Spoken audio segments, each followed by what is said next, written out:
Well, today we've got the unicorn down here again. We've got a couple of lengths of stainless steel pipe and the welder. What we're gonna do there is delete the muffler. It's a pretty common mod on the 540 and the 740. It sounds really good and it's fairly easy.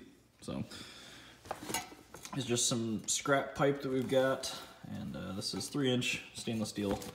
Should be about the right size. You have a bag of jizz rings. So here's the resonator, downpipe, and the scuba tanks. These are what we're gonna get rid of. I'm probably gonna cut it right around here just to give myself as much of the factory pipe as I can, because the pipe I have is not actually ideal for this fitment and application. So that's what I'm gonna do. I'm gonna slice this, and then I'm gonna go and actually take that 13mm muffler carrier bolt off, and then the scuba tank should come crashing down. So there's the hole where the scuba tank used to be. There's the old mount point. There's a lot of room. Oh, there they are. Gross.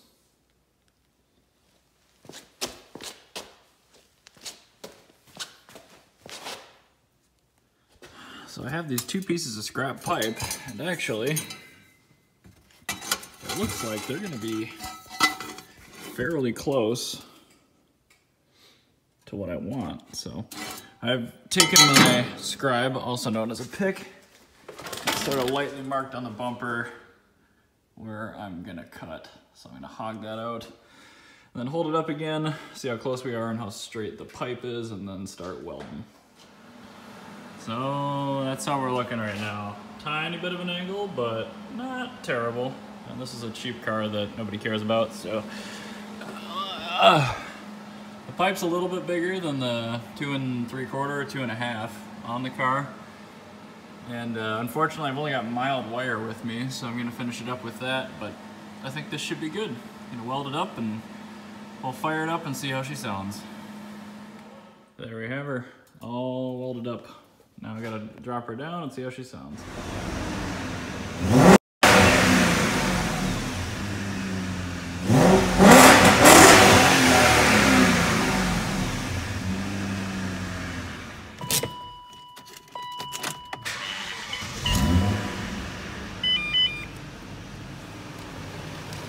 Surprisingly, still very quiet.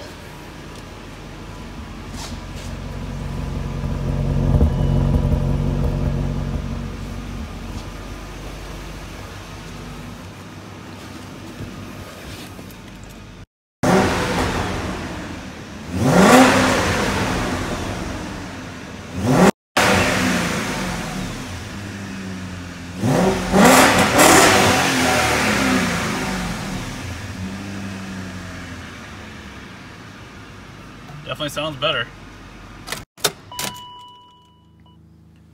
Well, another short segment on the O2. I didn't film it all when I was working today just because I had music going and YouTube doesn't like it. But I did get the powder coating back on the engine, so I had that exhaust heat shield done, I had the valve cover done, and I had the intake manifold done. After I got those screwed on, a friend and I, the one that's doing most of the wiring now for the engine bay, we moved the old 6-volt washer pump and relay that were over here and just set them over there for now. Not sure if I'm even gonna bother with windshield washers, but if it's set up for it, I guess I will actually retain those little guys. I did swap out the fuel injectors for the spare Porsche Boxster S injectors I had laying on the ground next to the car. This is just mock-up right now. I will have to pull the fuel rail back off and paint the rail and the fuel pressure regulator or replace them. The brakes, on the other hand, I did get the pedal set back in the car. However, in order to do that, I will have to pause briefly and turn on the light so you can see what's going on. Oh yeah, new steering wheel. I had to enlarge all of the fastener holes all the way around to fit the new M8, I think, bolts. The old ones were just coarse thread bolts. And then I also had to enlarge the holes on the firewall for the upper brake booster carrier piece, which is a little silly. I'll show you that in a second. And then this is the Megasquirt 3 harness. We're going to be putting the EDIS module and the Mega Squirt underneath the passenger seat, just because that's the only place we can really find room for it. And there is that upper bracket. Unfortunately, even though I was assured that this system was complete, there's now no way in the included hardware to fasten the actual prop rod that comes from the pedal to the forward back motion for the booster, nor do I have the bolt that secures these two pieces together. He did at least include a reservoir, which is nice. I have both the front brake lines here, which are gonna have to be extended, unfortunately. The rear is here. I broke that. I re-flared it and put a new fitting on it. Might not work. I need a better flaring tool. But anyhow, the manifold fits nicely. I threw the new water pump on it for no particular reason other than the fact that I had it. Idle control valve is in. That fits well. And I actually mounted one of the Euro corner markers on it now, which was probably stupid to do while I'm still working on it in case it gets damaged, but letting her roll. So yeah, the harness is getting kind of built right now for the engine. Once that's back, really it's just a lot of crimping a lot of pins, making sure everything fits properly, and then we'll get to the point where we eventually start on the fuel system and getting everything set up for it to run again. I did mount the EDIS coil tower over on the bulkhead. I think it's a little bit better spot for it. Pretty unobtrusive.